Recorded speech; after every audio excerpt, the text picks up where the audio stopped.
Olá pessoal, tudo bom?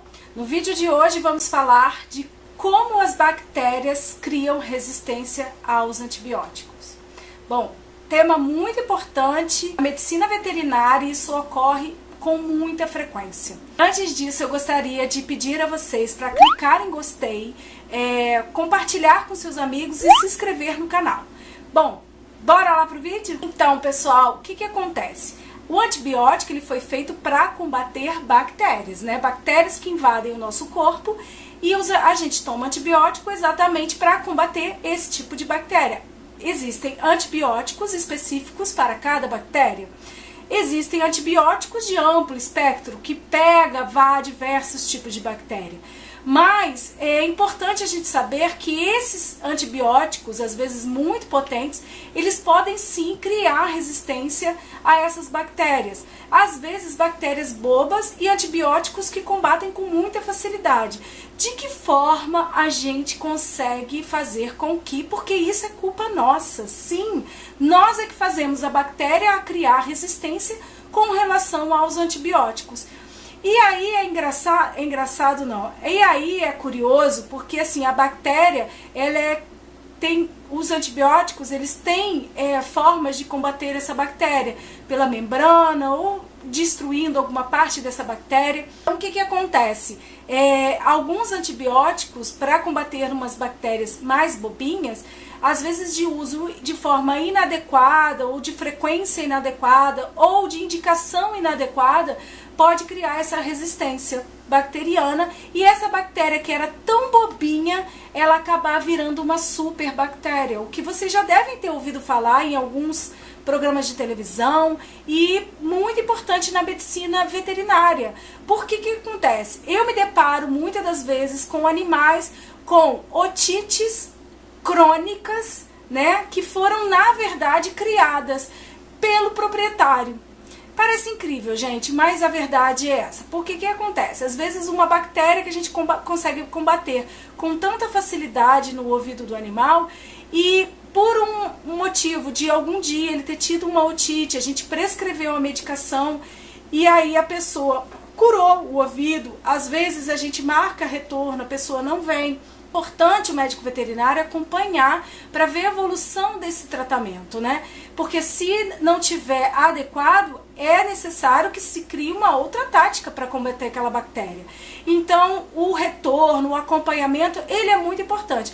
O uso do horário daquela medicação, se é de 12 em 12, se é de 8 em 8, seja de qual forma for, tem que ser criteriosamente utilizado o horário para não criar essa resistência bacteriana. E às vezes não é utilizado dessa forma e pior ainda, esse animal por algum motivo curou a otite e algum outro tempo depois ele vem ter otite novamente. E o proprietário, com aquela receitinha guardada, antiga, que foi prescrita um dia lá pelo veterinário, ele pega aquela receita e vai na pet shop comprar o medicamento. Infelizmente, a gente aqui no Brasil tem um regulamento ainda que proíba a venda de antibióticos, né, de medicamentos para animais sem a prescrição médica. Então o proprietário chega, o tutor chega no balcão e compra com muita facilidade. Isso nos Estados Unidos é inconcebível, ninguém consegue comprar sem ter antes passado por um médico veterinário com uma receita atualizada, né? Então, o que acontece? O tutor vai até o balcão e compra aquele remedinho novamente e utiliza no ouvido do animal. Só que aí, o que acontece? Ele compra, não sabe se é a mesma bactéria, se é o mesmo tipo de problema, porque existem vários tipos de otite. Eu estou dando exemplo aqui da otite, tá, gente? Existem diversos outros problemas que às vezes o proprietário utiliza o antibiótico como uma forma de tentar resolver aquele problema sem ter que ir ao médico veterinário. Porque usou uma vez, melhorou, resolveu. Ah, não precisa pagar o veterinário para resolver essa coisinha boba.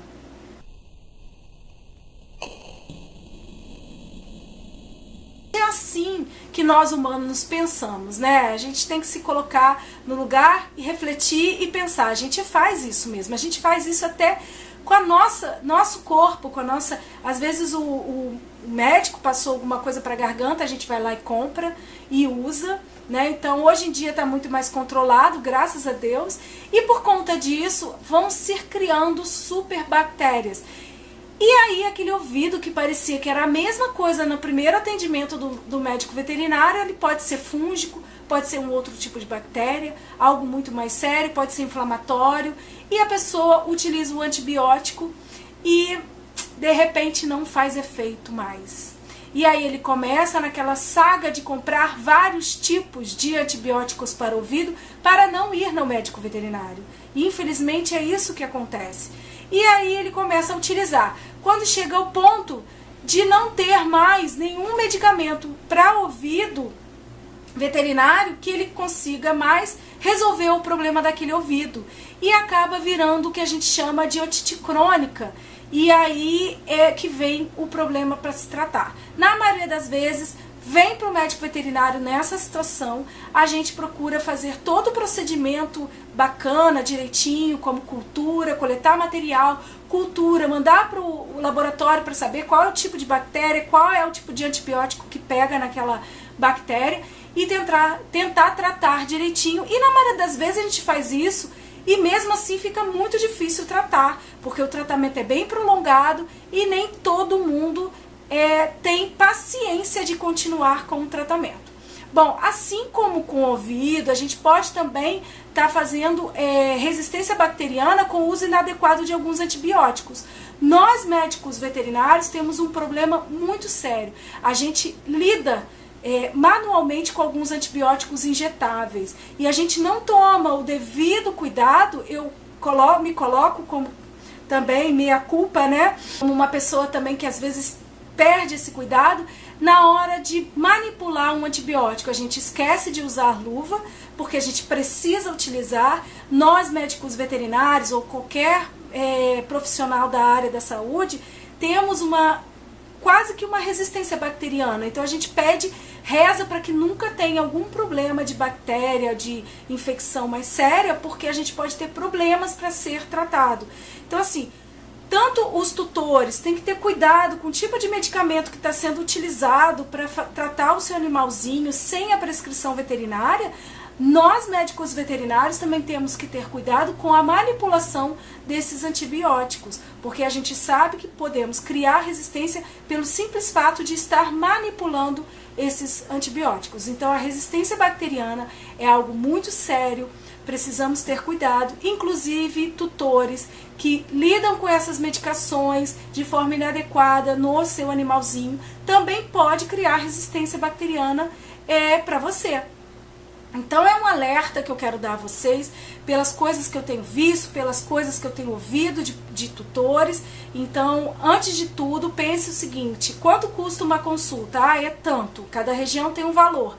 Será que vale mais pagar uma consulta ou você criar correr o risco de criar uma resistência bacteriana tanto para o seu animal quanto para você? A sua vida vale menos que uma consulta veterinária? Então, gente, tenha muito cuidado com o uso inadequado de antibióticos. A gente tem que ter um uso mais cuidadoso dessas medicações para não criar resistência bacteriana, ok? Bom, gente, é um recadinho que eu gostaria de falar para vocês. Não é nenhum vídeo técnico, mas é basicamente para vocês entenderem que a resistência bacteriana, às vezes a pessoa pensa que é no hospital ou em local. Não, a superbactéria ela pode criar dentro do seu corpo e no momento que você baixar a sua imunidade, ela crescer e você não ter mais antibiótico para tratar o seu organismo e de forma adequada. Assim acontece com a gente, acontece com os nossos animaizinhos também. Bom, gente, basicamente esse recado que eu gostaria de dar para vocês é questão de saúde pública, é questão de ser minha responsabilidade passar isso para vocês como médica veterinária, e eu gostaria que vocês compartilhassem esse vídeo com o maior número de pessoas possíveis para que elas entendam o quanto de risco correm quando fazem uso de antibióticos, analgésicos de forma inadequada, ok? Bom, gente, eu espero que vocês tenham gostado desse tipo de vídeo. Se você gostou, clique em gostei, se inscreva no canal e lambejocas para todos. E até os próximos vídeos. Tchau!